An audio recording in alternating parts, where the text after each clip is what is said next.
Well, I have to admit up front that I never took a writing course, not at Dartmouth or not in high school. But in 1995, on sort of a whim, I took an adult education course called Writing for Real, and it was taught by a UVM professor in 5 remote locations, and I was the only person in Brattleboro who took the course.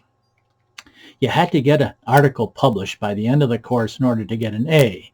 So I wrote this article called Dark Clouds on the Banking Horizon, and I sold it to Vermont Business Magazine, and then I was off and running. I did buy 3 books to help me in my writing skills.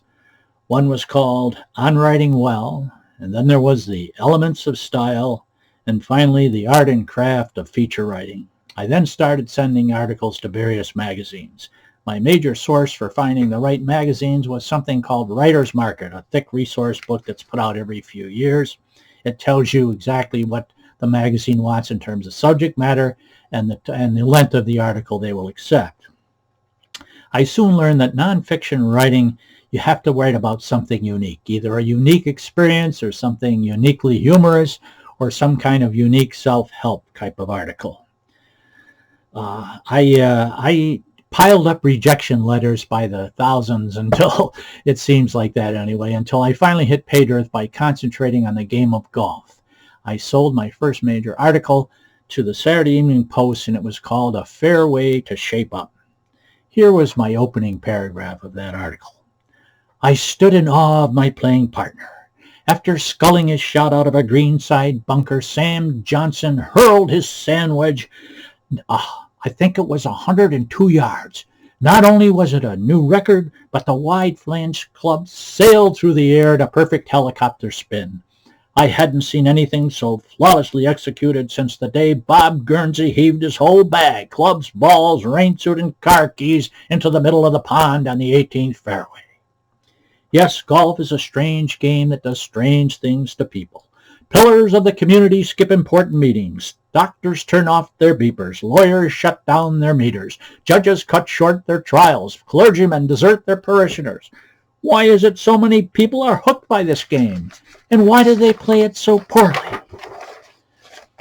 Later in the article, I explain how most golfers, especially ex-jocks, never think they need any lessons, and soon their games go predictably south. I talk about 4 stages of deterioration. In stage 1, the golfer looks for cures by reading articles by the famous pro golf teachers, like the great high priest David Ledbetter, but they only become more confused. In stage 2, the golfer develops a series of negative swing thoughts. Don't start back to the outside. Don't slip into a reverse pivot. Don't sway from side to side. And then everybody's favorite, don't look up. In stage 3, it gets worse. The golfer turns to a long list of excuses for his poor play. The weather was too hot or too cold or too windy. The greens were too fast or too slow. The rough was too rough. The traps weren't raked correctly. The tee markers were crooked. The group in front played too slowly. The group behind kept hitting into him. He was playing with a sore wrist or a sore back or a sore elbow. The dampness affected his arthritis. He had other things on his mind. In stage 4, he hits rock bottom. Inanimate objects come to life conspiring to defeat him. Tree branches reach out to deflect his ball. Roots sprout up in front of his lies. Sprinkler heads turn his ball into traps. Stumps move sideways to stymie his path. Greens become hard and bounce his shot into ditches. Rush suddenly thicken and swallow up his ball. In the end, he convinces himself that supernatural beings have singled him out. In the second half of the article, I talk about the cure and explain that golf was invented by the Scots, not by God, and golf is only a game. And you need lessons from a pro, and you need exercises for your golfing muscles, and you need ways to keep your emotions under control, and so on. Well, the major feature article that I ever wrote was entitled Manna from Heaven. This was a story about my most unique banking experience. You're probably thinking, oh no, it's some boring tale about a community bank charity event. No, it wasn't. It was a tale about the largest loan in my bank, the largest loan I ever made, $1.3 million, and it was made to an Italian corrupt entrepreneur, Antonio Piras. The financial statements on which the loan was based turned out to be 90% fiction, and the Italian-made equipment put up as collateral turned out to be 12 years old and worthless. The loan quickly went into default, and Antonio Piras flew back to Italy and left the rest of us, including my bank, holding the bag. I thought my bank loan was totally dead, but then I found out about an arbitrage deal that Pierce had put together a couple of years earlier. It involved a big loan from Credit Suisse, one of the largest banks in Switzerland, and it was secured by a letter of credit from the Chemical Bank in New York City. And the letter of credit, in turn, was secured by a same amount of 6-year U.S. government bonds. The whole thing was put together on the same day. We estimated the value of the arbitrage deal at the time at about $500,000, so I attached it for First Vermont Bank. Unfortunately, many other creditors found out about it, and the end result was one consolidated bankruptcy of all the U.S. corporations of Dr. Pyrrhus, and the only asset that you could go after was this arbitrage deal. I was elected chairman of the creditors committee. Then, over the next 8 months, because of a drop in U.S. interest rates combined with a favorable move in the U.S. dollar-Swiss franc exchange rate, the value of that arbitrage deal miraculously went from $500,000 or $500,000 to $5 million. The only problem was Credit Suisse in Switzerland claimed that the whole $5 million belonged to them to cover another bad loan that they had made to Pierce. The heart of this story was how I and a small-town attorney from Vermont traveled to Switzerland to take on Credit Suisse, and later a prestigious New York law firm that was hired by Credit Suisse. But after several intense negotiations, we Vermont Yankees miraculously settled the arbitrage profit with only $1 million going to Credit Suisse and $4 million going to the U.S. creditor group. In effect, I and that small-town Vermont attorney in less than 8 months created a $4 million recovery pot out of nothing. Manna had truly rained down from heaven. And to quote the last line of the article, the consolidated bankruptcy forced us to share the $4 million with many other U.S. creditors, but the largest check by far, $700,000, went to First Vermont Bank.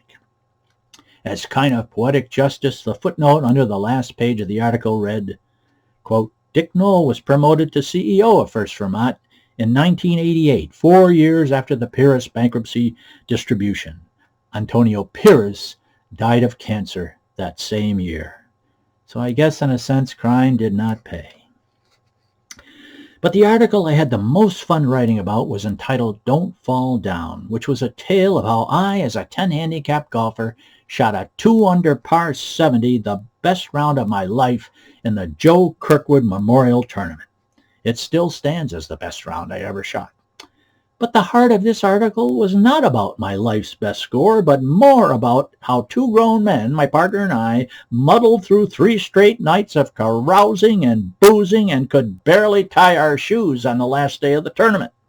Here are a couple of lines about my partner and I facing our opponents on that last day, so hung over we could barely see. And I quote, As I climbed behind the wheel of our golf cart, I spotted our opponents, Kirk and Sandy, practicing diligently on the putting green. They looked focused, fresh, clean, brave, and reverent, like they'd come straight from 7 a.m. Mass. Standing alongside the practice green, Kirk and Sandy and their 2 12-year-old caddy sons, they all looked like models for Norman Rockwell. We, on the other hand, looked like death warmed over. But through some kind of divine guidance, totally undeserved, and through a host of unbelievable lucky bounces and fortunate breaks, I shot my 2 under par 70 on my own ball, and we won our division. I overheard one of the 12-year-old caddy sons mumble, "It's not fair." Of course, he was right, but whoever said the game was fair? The undeserving Night Riders had pulled off the upset of the tournament. Later that day, I crawled into my car and meandered my way home. My wife came out to greet me. Quote, "God, you look awful," she said. "I just had a little trouble sleeping," I replied, lying through my teeth. "But look at this trophy. I shot a 2 under par 70, the best score of my life, and we won." "That's nice, dear, but please get the lawn mowed before it gets dark, and don't forget to sweep out the garage." The last line of the article read like this, quote, "I dragged out the red toro and hitched up the grass basket. As I fumbled with the starter cord, I thought of the epitaph etched on the gravestone of old Joe Kirkwood. Tell your story of hard luck shots, of each shot straight and true. But when you are done, remember, son, that nobody cares but you.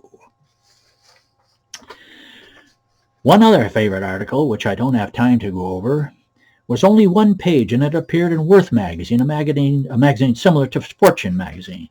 It was about how I engineered my successful settlement after I got fired from First Vermont Bank and my CEO job. The title of the article was Ready, Aim, Fire, Back. And the subparagraph underneath it read, You may have got the axe, but you don't have to get the shaft. That one-page article sold for $3,000. A few other articles that I wrote were Time Management Golf, which I sold to Men's Health magazine on an 8-point program for dropping your handicap fast without dropping everything else in your life for busy executives. Then there was Crash Through Your Comfort Zone, which I sold to the Saturday Evening Post about more common sense tips on lowering your golf handicap. And then there was an article, How to Master the Ceremonies. Simple tips on how to become a more creative and more entertaining master of ceremonies. What are a few of the side benefits of my writing career? Well, in 1995, there was a fully paid trip to the Masters in Augusta, Georgia, which led to an article, Awed at Augusta, which I sold to United Airlines in-flight magazine. Then there was a fully paid trip in the 1996 Open Championship to Scotland, which led to an article, A Wee Bit of Heaven. And an unexpected bonus of that trip was running into a guy named Tip Anderson, an older guy in a local pub. Turns out Tip had caddied 35 years for Arnold Palmer in Open Championships. I quoted Tip's feelings about Palmer in my article. Oh, I've never met God, but he must be the closest. Oh, I love him to be my brother. And I put those quotes in the article, and I sent a copy to Arnold Palmer. And wouldn't you know, he sent me back a nice personal letter, which I now have framed on my wall. And then, finally, there was a paid trip to the 1996 Skins game in Rancho La Quinta in California, where I got to have a short chat with Tiger Woods. And, of course, I got his autograph. What are some of the perhaps other subtle benefits of my writing career? Well, I got to write moving articles about members of my family. For example, there was an article called She Shall Overcome, about the life of my mentally challenged daughter and her remarkable achievements despite her disability.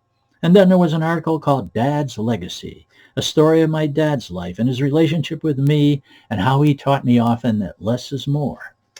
My writing skills also helped me write heartfelt eulogies for the funerals of my mom and my dad, and more recently my wife, Chris, of 55 years of marriage. And these serve as permanent writing invaluable memories that I keep in the top drawer of the most important people of my life.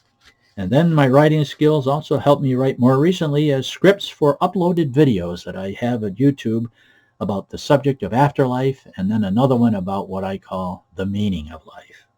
And finally, my writing skills have helped me write comedy scripts for stand-up routines for both high school and Dartmouth reunions.